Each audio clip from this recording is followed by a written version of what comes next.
Muito boa noite, seja bem-vindo a Verso e Reverso. Verso e Reverso, aqui às sextas-feiras, na Regiões TV, vai mais uma vez falar da vida das pessoas. Será legítimo fazer um testamento vital? Dizer, por exemplo, que não se quer continuar ligado a uma máquina num hospital? O testamento vital deverá em breve ser discutido na Assembleia da República.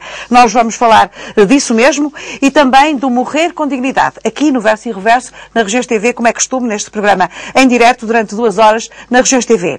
São meus convidados no painel do Verso o professor Daniel Serrão, uma das maiores autoridades nacionais e internacionais sobre ética, e o padre Maia também, uma pessoa muito conhecida da nossa sociedade, uma voz forte e presente sempre nestas questões, quando tudo está, às vezes, entre o verso e o reverso.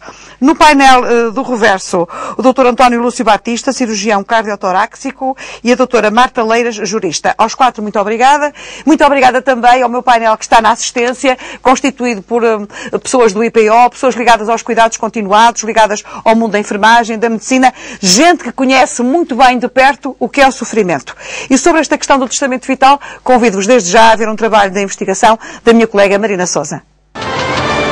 Desde o início da medicina moderna que os médicos tiveram de se confrontar com pacientes que, vítimas de doenças incuráveis ou de situações limite de dor, pediam assistência para antecipar a sua própria morte.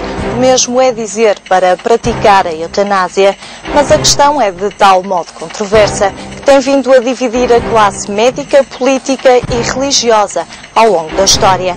Como conceito, a eutanásia significa a intenção ou procura da morte, com o objetivo de eliminar a dor física ou psicológica. Normalmente é suscitada por aqueles que sofrem de doenças terminais, que se encontram em situações de morte cerebral ou de imobilidade total e na dependência de terceiros.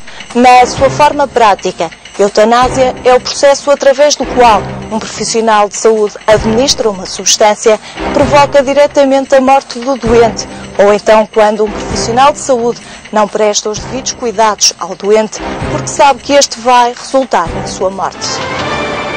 Em Portugal, a lei ainda não autoriza a prática da eutanásia, isto é, que se faça um prolongamento artificial da vida ou se pratique uma morte assistida, mas também não reconhece a existência de um testamento vital, ou seja, de um documento que o doente escreve quando se encontra numa situação de lucidez mental, a manifestar a vontade de não ser submetido a determinados tratamentos, em caso de vir a sofrer de uma condição física ou mental irreversível e sem expectativas de cura.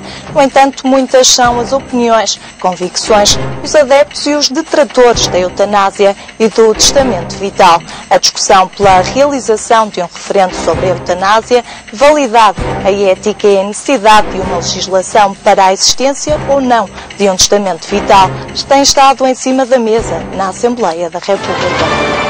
A Associação Portuguesa de Bioética já propôs no Parlamento um projeto de lei para a criação do testamento vital, cuja intenção de aprovação era para ser feita antes das últimas eleições legislativas e já lançou o repto para a realização de um referendo à eutanásia em Portugal durante a atual legislatura. O texto do testamento vital chegou a ser aprovado em plenário, mas foi adiado na especialidade para depois das legislativas. A Associação de Bioética defende que o debate sobre a eutanásia deve iniciar-se pela aprovação do testamento vital e deixa bem claro que existe uma fronteira entre uma coisa e outra. Estes estão os dados lançados para este debate esta noite sobre o testamento vital, eventualmente também posteriormente sobre a questão da eutanásia, mas permitam-me que comece exatamente aqui com elementos do texto do Sr. Professor Daniel Serrão, e que nos diz o seguinte: e nós que nos consideramos bem equipados com os valores sociais, os grandes pilares da ética social, como a Declaração Universal dos Direitos do Homem e a dos Direitos da Criança, o que é que somos capazes de fazer pelo sofrimento dos outros? Sr. Professor, esta pergunta que lhe faço em primeiro lugar, e mais uma vez muito obrigada, é uma honra tê-lo aqui na Regiões TV. Não, para mim é que é uma honra poder estar no seu programa e agradeço muito o convite. Quero saudar os meus membros, os versos e os reversos que estão aqui presentes consigo. É um problema muito interessante. Eu vou responder à sua pergunta, mas eu tenho necessidade de começar por clarificar conceitos, porque se nós não soubermos rigorosamente de que é que estamos a falar, vamos não nos entender uns com os outros. Ajude-nos, Sr. Professor. Não é problema da palavra e do sentido da palavra eutanásia. Eutanásia é só uma única situação só merece a designação, o nome de eutanásia, uma única situação. É aquela situação em que uma pessoa, em condições de exercer a autonomia da sua vontade, pede a um médico que a mate. E o médico recebe o pedido e decide, ou mata ou não mata. Isto é que é a eutanásia. É a conjugação de duas vontades, a vontade livre e autónoma da pessoa, que decide pedir para ser morta, e a vontade autónoma do médico, que decide matar ou não matar. O resto, outras situações, como por exemplo a interrupção de tratamentos, não são eutanásia, ainda que a pessoa morra. Eu digo assim, não quero que o médico diz, o senhor está muito mal, vou ter de ligar a uma máquina de respiração por hipótese, uma prótese respiratória. E a pessoa diz, muito obrigado, mas eu não quero. E o médico diz, mas olha que se eu não o ligar, daqui a algum tempo o senhor vai morrer. Eu disse, muito bem, eu sei, eu já sei que é, mas continua a não querer que me ligue. E isto não é eutanásia, é respeito pela autonomia da pessoa doente. As pessoas doentes hoje, e já há bastante tempo, com cobertura de Código Penal, está ali uma jurista, qualquer médico que faça, seja o que for, a um doente, sem o ter informado do que lhe vai fazer e sem ter recebido o assentimento ou o consentimento desse doente, se o médico faz um ato, nem que seja salvar-lhe a vida, sem o consentimento, sujeita-se a uma pena de prisão até 3 anos.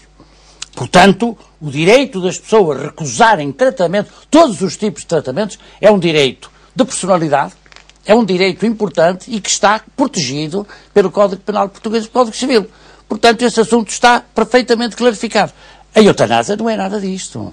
A eutanásia, e insisto, é o pedido de uma pessoa doente, habitualmente, pode ser uma doença terminal ou não, como podemos ver depois no decurso do programa, que pede a um médico que a mate. E o testamento vital, Sr. Professor? O testamento vital é uma coisa completamente diferente. Ajude-nos então a explicar melhor o que é o testamento vital. Que é também por isso que estamos hoje. Primeiro, é um nome horrível, porque dá a impressão que a pessoa deixa a vida em testamento. Testamento vital, deixo a minha vida ao seu fulano tal. É evidente que é uma tolice, é um erro. Habitualmente a designação que se usa é declarações antecipadas de vontade. O que é que se trata? Trata-se de que uma pessoa, imaginando que um dia vai estar doente no hospital e não pode exercer a autonomia da vontade, porque está em coma, porque está com uma medicação que não lhe pede, porque foi um coma induzido, etc., não pode manifestar a sua vontade, diz assim, eu vou manifestar a minha vontade agora para ser cumprida depois, no futuro, 1 ano, 10 anos, 15 anos depois, quando eu estiver nesta situação.